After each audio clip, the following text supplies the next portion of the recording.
6000 से अधिक पद की स्वीकृति अपने पहले वर्ष में दी, जिसमें से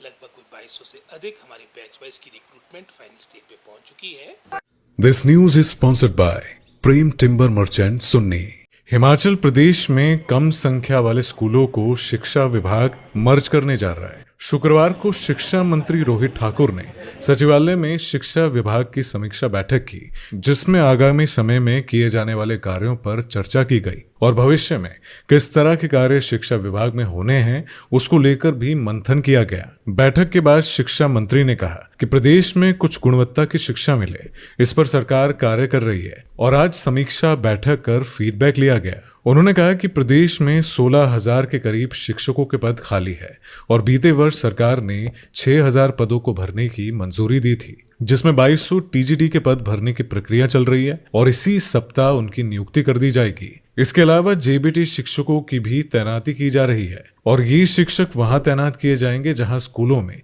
शिक्षक कम है। उन्होंने कहा कि प्रदेश में कुछ स्कूल ऐसे हैं जहां पर छात्रों की संख्या काफी कम है, तो ऐसे में उनको भी सरकार मर्ज करने जा रही है। वहीं एनटीटी शिक्षकों की नियुक्ति को लेकर शिक्षा मंत्री ने कहा कि प्राइमरी स्कूलों में एनटीटी शिक्षकों की तैनाती की जाएगी। प्रदेश की आर्थिक स्थिति को देखते हुए आउटसोर्स के आधार पर ही पद भरे जाएंगे। और वहीं शिक्षा मंत्री रोहित ठाकुर द्वारा उठाए गए सवालों पर उन्होंने कहा कि वे भी अपने कार्यालय में इनकी नियुक्ति कर सकते हैं और ये प्रस्ताव भी उन्हीं के समय का है। सरकार ने वित्तीय स्थिति को देखते हुए फिलहाल कॉन्ट्रैक्ट आउटसोर्स के माध्यम से इन पदों को भरने जा रही है। आवश्यकता थी कि हमारे शिक्षा के क्षेत्र में आपकी एक्सपेंशन हो और वो हुआ भी, लेकिन वर्तमान में आज समय की आवश्यकता है कि जो बने हुए हमारा शिक्षा विभाग का आधारभूत ढांचा है, इंफ्रास्ट्रक्चर है, इसको कंसोलिडेट किया जाए। इससे संबंधित जो हमने निर्णय पहले लिए थे उसका रिव्यू किया गया और भविष्य में क्या किया जा सकता है इस और भी विस्तार से चर्चा हुई और ये रूटीन बैठक थी, क्योंकि आप जानते हैं पहले इलेक्शन का दौर रहा, बीच में मैं भी नहीं था और अभी भी वर्तमान में हमारे 3 जगह आपके उपचुनाव हैं, तो ये सारी बातों को लेकर और भविष्य में कौन कौन से हमारे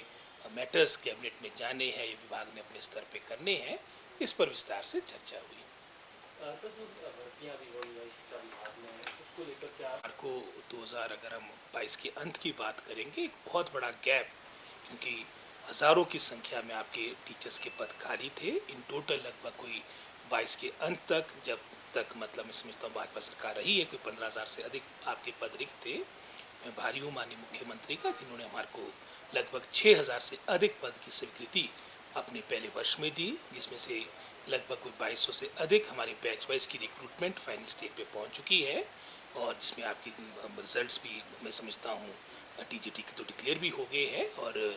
जेबीटी के जो हमारे शेष रहे हैं ये भी मैं समझता हूँ इतने डे और 2 या 1 हफ्ते के अंदर इसको डिक्लेयर करेंगे और स्टेशन इनको वहाँ पर मिलेंगे जो विदाउट टीचर स्कूल्स है, जो आपकी सिंगल टीचर स्कूल्स है विद हायर इनरोलमेंट, जहाँ पर संख्या ज़्यादा होगी और कई जगह हम जहाँ पर बच्चे कम है, डिस्टेंस कम है, उन स्कूलों को मर्ज करने की तरफ भी देख रहे हैं। और पीछे हमारी मीटिंग भी थी फाइनेंस कमीशन की, वहाँ पर भी बात चर्चा के दौरान ये बात उठी है कि आज समय आ चुकी है कि हम अपने डिपार्टमेंट को, अपने मैं समझता हूँ विभागीय ढांचे को कंसोलिडेट करें, ताकि सही मायने में जो एक अच्छी शिक्षा का एक मैं समझता हूँ सोच है सरकार की, वो हमारी ज़मीनी स्तर पर उतरे। आपने पीछे अखबार में पढ़ा होगा, उसमें हमारी विभाग के स्तर पे भी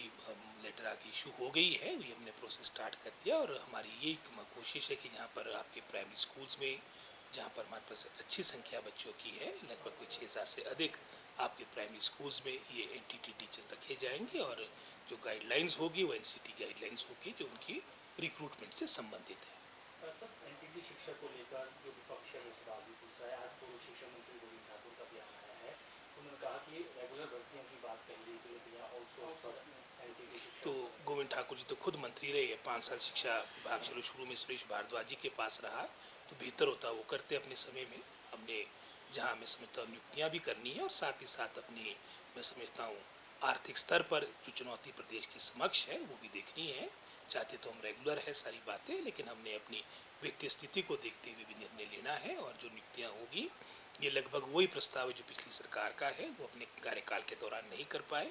हमने ये 6,000 से अधिक भरने का निर्णय लिया है और ये आउटसोर्स के द्वारा भरी जाएगी। सर, इसके साथ साथ नेता प्रतिपक्ष से बयान आया है कि जब इसके रिजल्ट्स आ जाएंगे तो उसके बाद हिमाचल में राजनीतिक भूचाल आएगा। मैं समझता हूँ जितनी स्टेटमेंट जयराम जी दे रहे हो भूचाल उनके लिए जा रहा है। 2021 से लेके जब आपके उपचुनाव हुए थे उस वक्त भी बड़ी बड़ी बातें भारतीय जनता पार्टी के नेताओं ने कही थी, सरकार उनकी थी, इन्होंने पार्लियामेंट की सीट भी हारी। चलो ये अलग विषय कि वर्तमान में क्योंकि ये मोदी जी के नाम पर इनको वोट पड़े हैं, लेकिन अगर आप 21 की बात करेंगे जब जयराम जी मुख्यमंत्री थे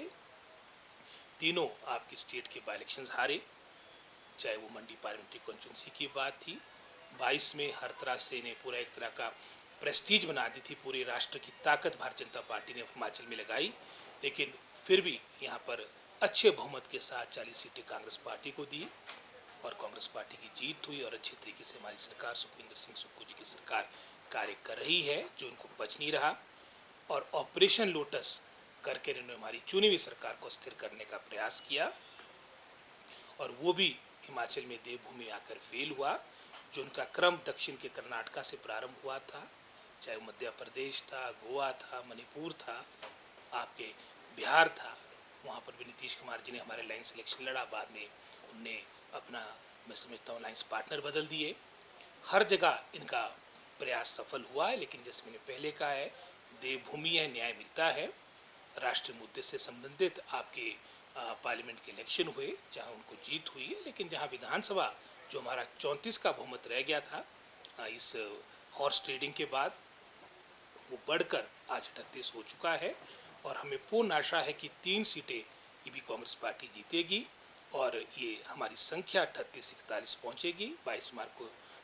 40 सीटें मिली थी, हमें पूर्ण आशा है कि 3 सीटें जीतने के बाद हिमाचल प्रदेश की जनता जनार्दन हिमाचल सरकार को और मजबूत करेगी और हमारी संख्या बल 41 पे पहुंचेगी।